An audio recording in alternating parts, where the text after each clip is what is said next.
के छ त काठमाडौँको बजार बुटोलमा त सम्भव छैन भनेर म चाहिँ काठमाडौँ आएँ। आइसकेपछि म सुरुमा भाटभेटिनी गएँ किनभने नेपालको सबैभन्दा राम्रो बजार त त्यही हो। एउटा बजार पाएँ भनेर चाहिँ मैले चाहिँ ठ्याक्कै चाहिँ मेसिन मगाएँ। मगाइसकेपछि तपाईँको त्यही 3 महिना जतिमा मेसिन आयो तपाईँको 5-6 महिना गर्दै थिएँ ठ्याक्कै कोभिड आइदियो कि। कोभिड सुरु भइदियो फेरि।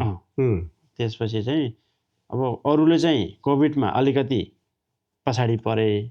अब मलाई चाहिँ कस्तो भने एउटा चाहिँ केही गर्नुपर्छ भन्ने भावना थियो। मनबाट ऊर्जा आफूलाई उत्पादन गर्दै गयो। त्यतिबेला हरेस खाएको त विदेश गइन्थ्यो। हैन हरेस खाएको भए त अलि के कोरिया भइन्थ्यो होला, अन्य देश भइन्थ्यो होला, युरोपतिर भइन्थ्यो होला। अनि त्यसपछि मैले के कोभिडमा सानो बच्चा थियो छोरी, उसलाई चाहिँ मैले एउटा स्कर्पियो चाहिँ बुकिङ गरेर गाउँ पठाइदिएँ। मैले चाहिँ तपाईँको चाहिँ एउटा चाहिँ तपाईँको चाहिँ कम्पनीको चाहिँ तपाईँको कार्ड बनाएँ। त्यसपछि कोरियाको स्टाइलमा मैले कोभिडमा चाहिँ एउटा भिडियो बनाएर बुस्टिङ हान्देँ।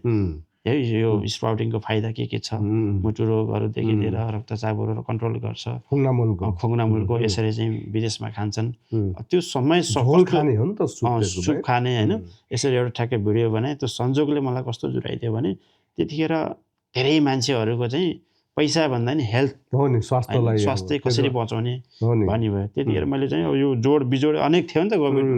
अनि तपाईँको मैले त्यसै गरेर बुस्टिङ गरेर मैले राम्रो एउटा भनौँ न राम्रो भनेर थाहा पैसा त होइन कि, आफूलाई चिनाउने माध्यम पनि भयो। अनि अर्को कुरा अलिकति आय स्रोत पनि त्यहाँबाट भयो कि, गर्दा हुँदो रहेछ नि त। गर्दा हुँदो रहेछ। अनि तपाईँ कस्तो भयो त्यहाँ सन्चो के भइदियो भने मान्छेलाई त कसरी बाँच्ने भन्ने मात्र भयो। तपाईँको चाहिँ अलिकति हेल्थ कन्ट्रोल भएको मान्छेहरूले मगाए कि, मगाइसकेपछि कसैले अब माथिबाट छतबाट 300 रुपियाँ केजी बेचेको थिएँ मैले, अनि 500 रुपियाँ फालिदिने माथिबाट मैले ठ्याक्कै गेटमा जोडाइदिने है। अब उनलाई डर के भयो भने अब यो कता कता डुलेको छ, रिटर्न नलिने क्या, 500 रुपियाँ चाहिँ रिटर्न नलिने है।